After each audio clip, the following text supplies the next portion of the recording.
მოგესალმებით, თქვენ უყურებთ დია სპეციალურ საინფორმაციო გამოშვებას, მე გიორგი ახალკაცი ვარ. გორის საკრებულოს თავმჯდომარე პაპუნა კობერიძე გადაყენებულია. დეპუტატების უმრავლესობამ კობერიძეს უნდობლობა ცოტა ხნის წინ გამოუცხადა. საკრებულოს დღის წესრიგში თავმჯდომარის იმპიჩმენტი პირველივე საკითხად გავიდა.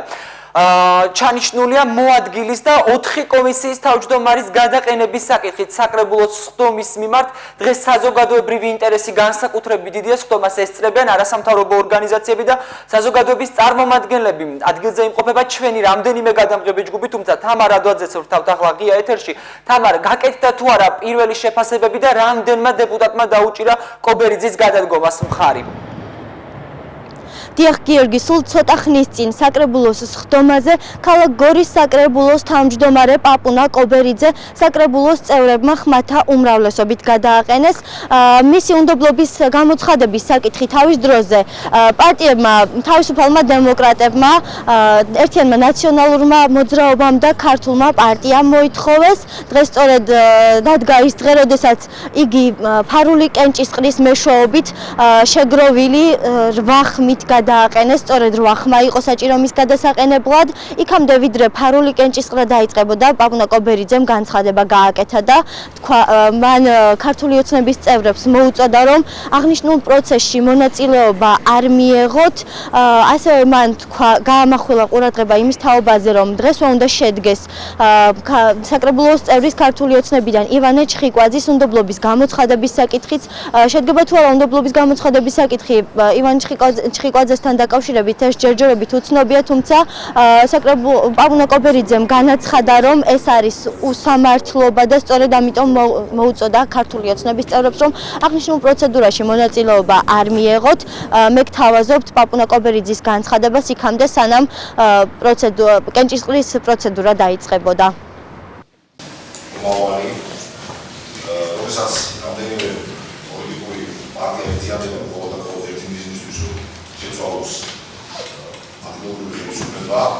ეს არის სამხედრო საზოგადოებისთვის და ვილაცის სიტუაციის ინტერესი და საკითხი. ისევ ყველა ვიცის, რომ ეს თანამდებობის აზრს გამოგიდებულ არ არის, გამოგიდებულ თანამდებობის გამოგიდებულს აცივით არის ხდება ტრაგედია და დაუჭერეთ თუ არა აი პროცედურების შედეგი საკრებულოს თავმჯდომარედ, იმიტომ რომ სადაც კი მუშაობ ყოველთვის ვფიქრობ ატმოსფერა და ისევით მუშაობა და ასევე დავამჯერებ ჩემს საქმიანობას. მე გახავთ კოალიცია ქართული ოცნების წარმომადგენელი, ეროვნული ფორუმის პარტიის წევრი, გახავთ არამარტო პარტია, ის არის ის არის ფორუმის წესი, ეროვნული ფორუმი ყოველთვის თამაშობდა პრინციპს და ფესად გააგრძელებს ამავე მუშაობას. ბათილის საარჩევნო ბიულეტენების რაოდენობა არის 0, გაფუჭებული ბიულეტენების რაოდენობა არის 0, მომხრე იყო 8, წინააღმდეგი 0. ეს არის შემაჯამებელი ოქრო. ასე რომ პირველი საკითხი ხმების უმრავლესობით გადაწყვეტილია. ესეთი უსახური და უმოქმედო საკრებულოს ხელმძღვანელობა აყორია გოლს. მე გვპირდებით, რომ იმ შემთხვევაში კი არა და როდესაც მოხდება არჩევნები, გორს ეყოლება ძალიან ღირსეული თავმჯდომარე, გორის საკრებულოს ძალიან ღირსეული თავმჯდომარის მოადგილე და 4-5 კომისიის წევრი. მისი კანდიდატურა განიხილება. ამ ეტაპზე ვერ გეტყვით, ამ ეტაპზე თავს შევიკავებ, რამოდენიმე დღეში დაყენდის ლიგარეშო სხდომა იქნება ჩატარდება არჩევნები და ყველაფერს გაიგებ. ჩვენი გადამღები ჯგუფი ადგილზე რჩება და მიმდინარე პროცედურებს თვალს ადევნებს. გეტყვით იმას, რომ დღესვე უნდა მოხდეს საკრებულოს თავმჯდომარის ნინო ზურაბიშვილის და 4 კომისიის თავმჯდომარის უნდობლობის გამოცხადების საკითხიც, ასევე ფარული კენჭისყრის მეშვეობით, სადაც მათ გადასაყენებლად ასევე 8 ხმა არის საჭირო.